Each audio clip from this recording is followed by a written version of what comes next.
Hi, my name is Will Nunziata, and I'm a New York City-based director and creator of theater, television, and film, and also a proud FENIX Global Artist Ambassador. Today, I am so excited to be speaking with acclaimed nightclub singer, Seth Sikes. For more on Seth, you can read more about him right below this video, but in the meantime, here is a sneak peek at the amazing talent of Seth Sikes. The road gets rougher, gets lonelier and tougher. With hope you burn up. Tomorrow he might turn up. There's just no let up. The live long night and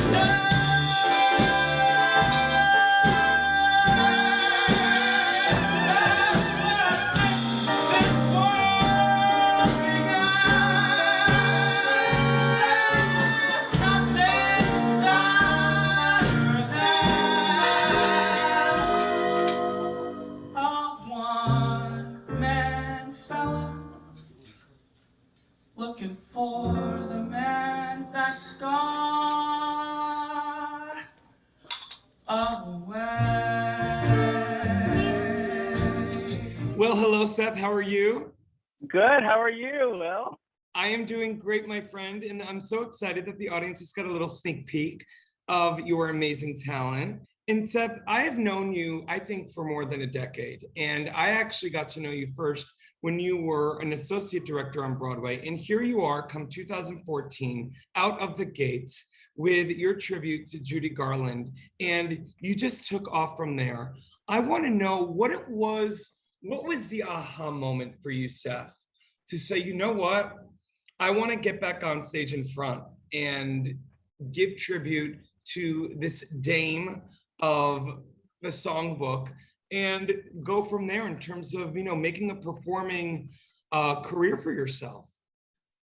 Well, I hadn't been on stage for more than a decade. I went to school to be an actor. Started auditioning, was not a very good auditioner, can't dance, couldn't really find any roles, but wanted to stay in the theater. So I started working as a production assistant and then associate director. And I was an associate director, assistant and associate director for, about 10 years. But I found myself spending 5 or 6 nights a week at the piano bars, singing these old-fashioned tunes around the piano. And I realized that, singing was what I was missing most. Not acting, not, being on stage 8 times a week, but singing. And it was at the piano bars when I started singing, because my teachers in school had given me like pop songs to sing and contemporary musical theater songs, and I couldn't sing those. They just sound kind of silly. I thought that's not really dumb on popular music, like contemporary pop music. But I realized at the piano bars that I could sing these old-fashioned songs. I could really connect to them, especially these Judy Garland songs. I'd grown up obsessed with Judy since I was a little boy, and one night at the piano bar, I got up and I sang "The Man That Got Away," and I thought, "Oh, that felt pretty good." And I did "Sing with the Strings of My Heart," and one by one, I just started doing all the Judy material, and people in the bars, just when I would get up to do it, the room would just go silent, stop. And I thought, well, I must be doing something right here. So I got the balls to put together a show, write a show about my life and obsession with Judy Garland, and sing her songs with some parody lyrics to weave in my story into her song. And I was going to do it at 54 Below for one night only for all my friends as a stunt. I've never been on stage. I hadn't been on stage in forever and never by myself. But I got the nerve somehow, and I got up and I did it, and I found a band, and I got an orchestrator, and we did it, and I had a lot of fun. I was really nervous. But since all my friends came and the room was packed, they asked me to come back. And then new people started coming, and the word started spreading, and reviewers started coming, and I got a publicist and all that. So it sort of took off.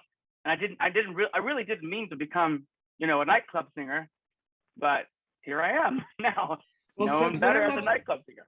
What I love so much, Seth, is that, you went after it at a time when you were just singing and doing the thing for fun. And it was almost like it seemed like this inner child within you was seen and heard in these piano bars. And then all of a sudden you got the guts to not only, sing these songs that Judy made famous, but I saw your show and you did it so beautifully. You parlayed the lyric and the songs into a one-man theatrical piece, not far different from what Elaine Stritch did at her Elaine Stritch at Liberty or Lena Horne Lady in Her Music. And from there, Seth, you not only stopped at Judy, but you went to her daughter Liza's songbook. And what I love so much, Seth, about your performance of these songs is not only your commitment to them as an actor, I will actually say as an actor as well, but also the extreme joy you get that I don't want to just say just any gay boy who grew up with this music, but I think anyone who has a fervent fandom of a certain celebrity or celebrities. And I think you're kind of that everyman for people. Have you been told that by people who have come seen your shows? Because I feel that. Yes. I mean, generally people have said, that sometimes I channel her. It's never an impersonation. It's, obviously I don't do it in drag. But occasionally, I feel a little bit of her voice come out on certain notes, and well, you're paying tribute to her essence, Yeah, I mean, she's the one who sort of taught me what singing was when I was a little boy, and yeah, people do say that. I'm trying now. I did the Judy tribute, and then I did the Liza tribute. Because Liza is equally a hero of mine when I was a little boy. When I found out that Judy and Liza were related, my head exploded when I was a little boy. Couldn't believe it.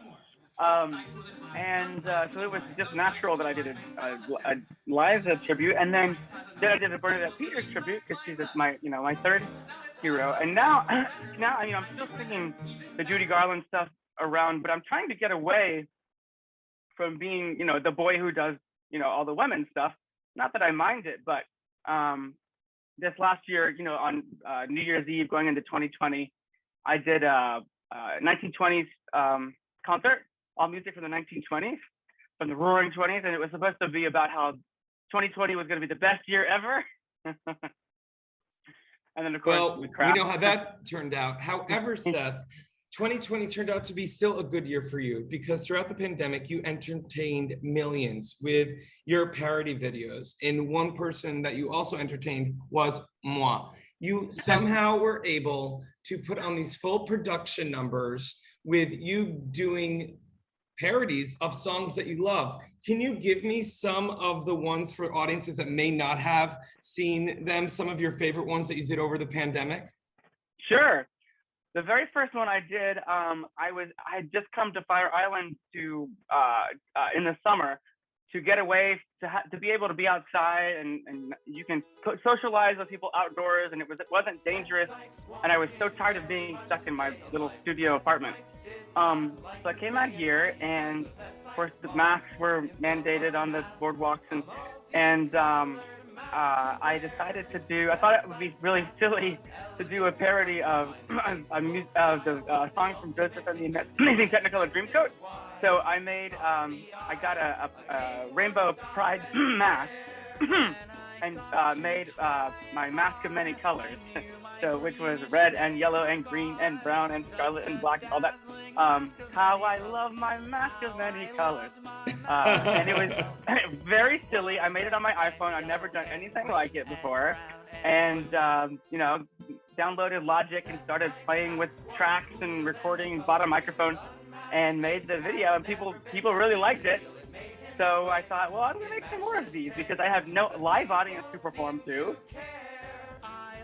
Well, Seth, I think that's so amazing. You took your talent and you still were entertaining people and making it work like you did with that very first show in 2014 with that Mickey and Judy spirit, just putting on a show. I want to also note that for Liza's 75th birthday video celebration, you concluded that amazing tribute with your rendition of Ring Them Bells. What was that like for you?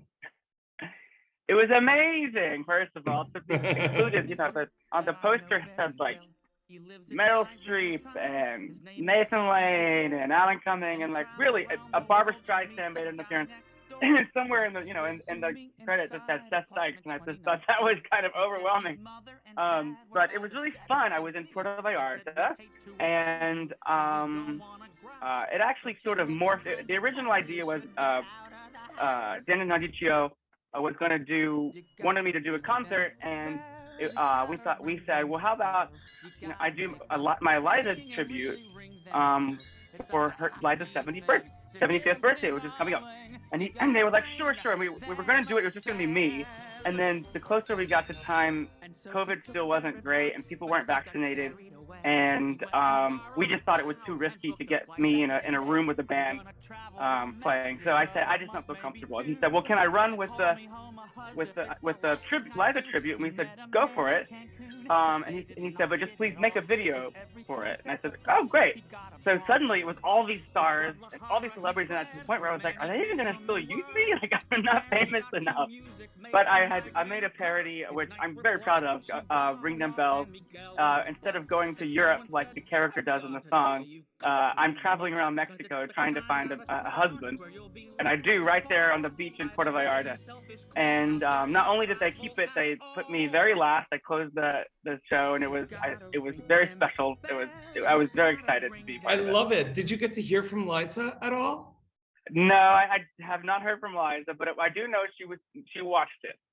So Oh, I'm a little nervous amazing. because I don't think Liza likes it when people change the lyrics, Oh, which I did. God bless. Now, listen, Seth, what I also love, and to conclude, you have hit the ground running, with things starting to open up. You are performing all over the place. Please let our audience know where they can find you next.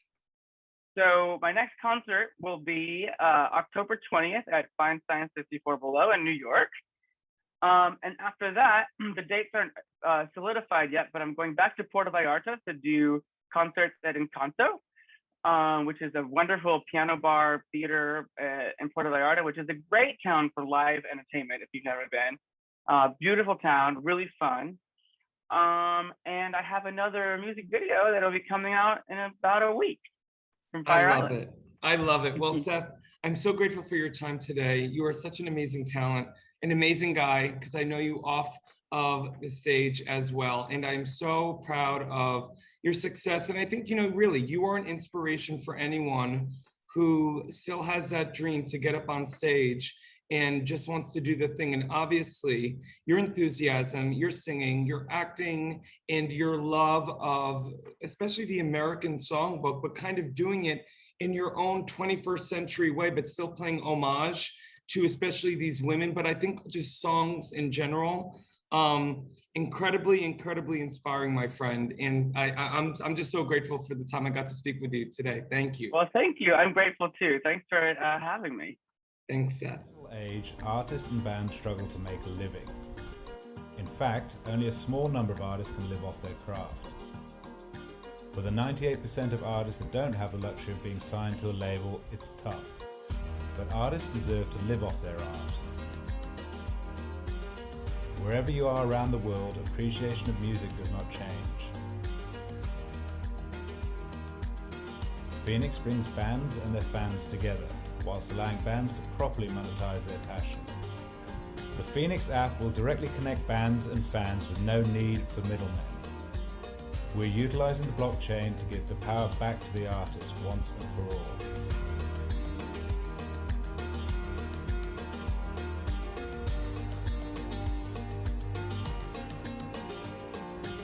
Join FENIX, join the change.